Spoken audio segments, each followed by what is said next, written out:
STS-107. On January 16, 2003, Space Shuttle Columbia lifted off from Kennedy Space Center, carrying a crew of 7 astronauts on a 16-day scientific research mission designated STS-107. The crew included Commander Rick Husband, pilot William McCool, mission specialists Kalpana Chawla, David Brown, Laurel Clark, Michael Anderson, and payload specialist Eileen Ramon. The mission was dedicated to scientific research, with the crew operating over 80 experiments in a research module housed in Columbia's cargo bay. During the launch, cameras captured what appeared to be a large piece of foam insulation breaking away from the external fuel tank's bipod ramp area and striking Columbia's left wing leading edge. The impact occurred 81.7 seconds after liftoff, when the shuttle was traveling at approximately 1,568 miles per hour at an altitude of 65,000 feet. The foam piece weighed approximately 1.67 pounds and measured about 21 by 27 inches, making it much larger than typical debris that occasionally separated from the external tank. NASA engineers reviewed the high-speed film footage of the impact, but concluded that foam strikes were a common occurrence that had never caused significant damage on previous missions. The debris assessment team, composed of engineers from NASA and Boeing,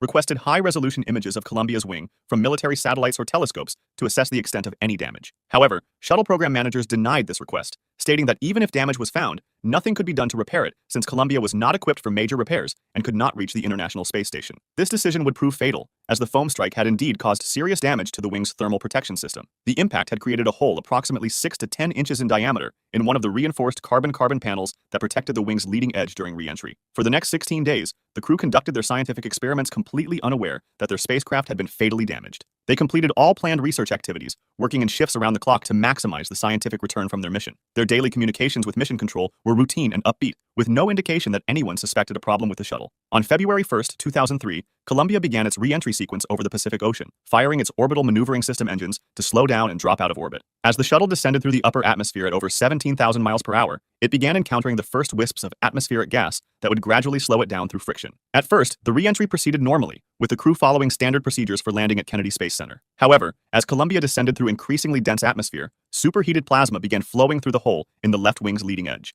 The temperature inside the wing structure quickly reached over 2,500 degrees Fahrenheit, far exceeding the melting point of aluminum and causing the wing's internal framework to fail. Sensors throughout the left side of the spacecraft began registering abnormal temperature readings and system failures, but the crew was not immediately aware of the severity of the situation. At 8:59 a.m. EST, while traveling over Texas at an altitude of 207,000 feet, Columbia's left wing finally separated from the fuselage due to the structural damage caused by the superheated gas intrusion. The shuttle immediately became uncontrollable and broke apart due to aerodynamic forces, with debris scattered across Texas and Louisiana. The crew compartment was destroyed in the breakup, and all 7 astronauts died instantly. The accident investigation led to major changes in shuttle operations, including detailed inspections of the thermal protection system on every mission and the capability to repair minor damage while in orbit. X-15, Flight 365-97. On November 15, 1967, U.S. Air Force Major Michael J. Adams climbed into the cockpit of X-15-3 at Edwards Air Force Base for what would be his 7th flight in the experimental rocket plane. The 37-year-old test pilot had been selected for the X-15 program based on his exceptional skills flying high-performance aircraft, and he was being considered for NASA's astronaut corps. The X-15 was designed to explore the boundary between atmospheric flight and spaceflight, reaching altitudes above 50 miles where conventional aircraft could not operate. Adams's mission, designated Flight 365-97, called for him to reach an altitude of 250,000 feet while testing a new ultraviolet stellar photography experiment and evaluating the aircraft's reaction controls in the near vacuum of space. The flight plan seemed routine by X-15 standards, but several factors would combine to create a deadly situation. At 10:30 a.m., Adams' X-15 was released from the wing of a modified B-52 bomber at 45,000 feet over the Mojave Desert. He immediately ignited the XLR-99 rocket engine, which produced 57,000 pounds of thrust and accelerated the aircraft to over 3,800 miles per hour. As the X-15 climbed steeply through the atmosphere,